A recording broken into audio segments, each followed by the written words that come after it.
Do you want your dog to be able to do this? Good, right there, good. Back.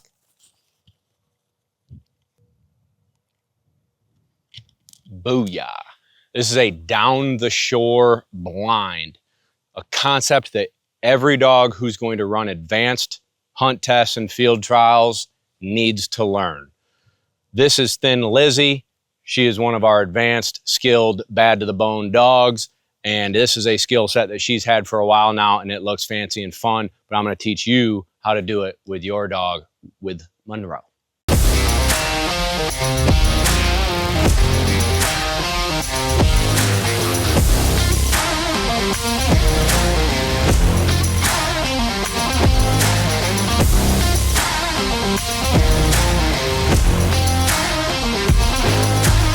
Woo! You just watched Lizzie smoke this down the shore blind. I'm about to work with Monroe to teach it.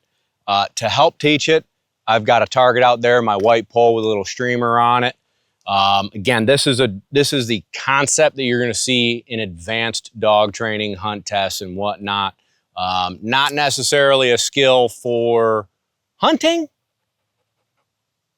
but there's chances you're going to want it, right? So here we go. Also, prerequisites. Hey, good girl. Prerequisites. They need to be running land blinds. They need to be through swim by. There's a bunch of videos on my YouTubes on swim by, but I don't just go from running land blinds to now let's teach them how to do it down the shore blind, okay? Here, girl. They need to be through swim by so they understand the rules of the road. Heel.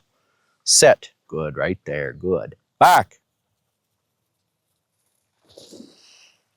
And the rules of the road for a water blind is get in the water, stay in the water, cast in the water, tread water nicely. So instead of like fading one way or the other when I blow the whistle, or keep swimming towards me, or just turn and look, it teaches them how to tread water and look at you when you blow the whistle. And then casting back into the water, right? So if she were to get out and I hadn't done swim by, that cast to get back in the water, the tool in the tool belt won't be there. So swim by. But we've got the target.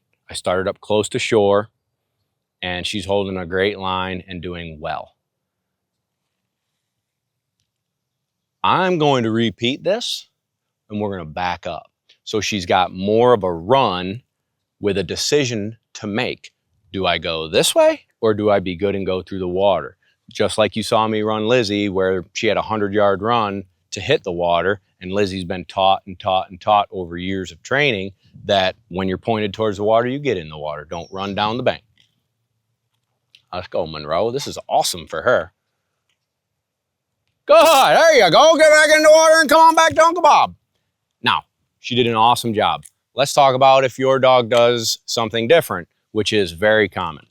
They're going to, maybe she does a good job and gets in the water. Starts fading to get out. When they're young and learning this, I'm going to stop them and cast them and show them the way. Stay in the water. That's going to be my cast, right? This. Good. Peels back to get out. Stop her, cast. Peels back to get out. All right, girl, I just showed you a couple times. You really want to do this? This is up to you. Maybe let her get out, tweet, a little tickle, cast over. She jumps back in the water, cast back, okay? But really during the beginning stages, I want to teach them and show them and feel good. Like, just stay in the water, baby, stay in the water. But there is going to come a point where like, boy, she did that really well. That's a mental note. Maybe a month from now, we go to a different pond and she tries to get out. Do I show her and teach? Or do I say, okay, now let's make that's an infraction.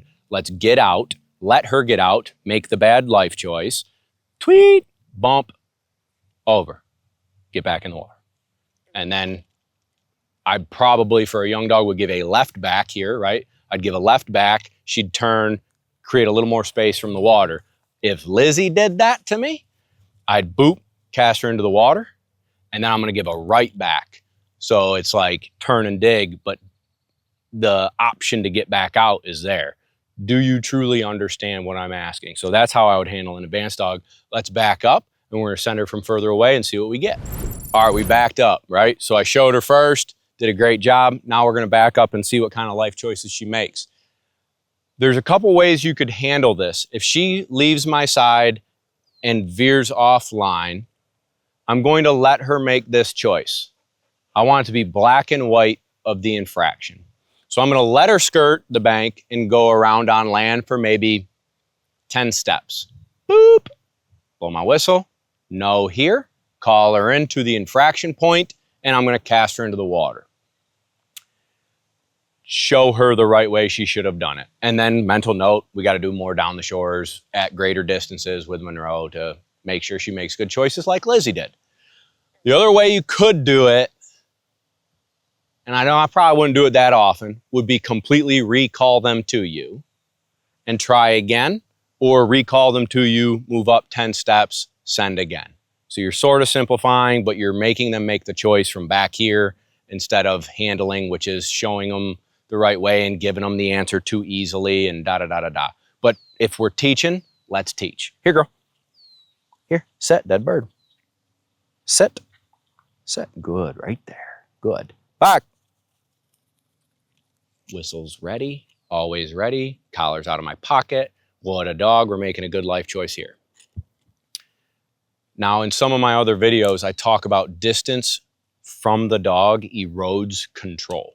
So the further she gets away from me, the more loopy a dog can get, the more squirrely-ish. If this were to, like, water blinds can be a tough one because maybe I can't get in the water and swim towards her, where if we're on land, I can walk all the way to her to be this close and go, boop, handle her.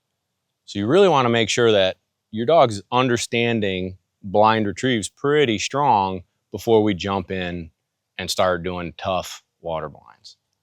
This is really good. Makes me feel like I'm a good dog trainer, the fact that she's doing this well. All right, good. Here.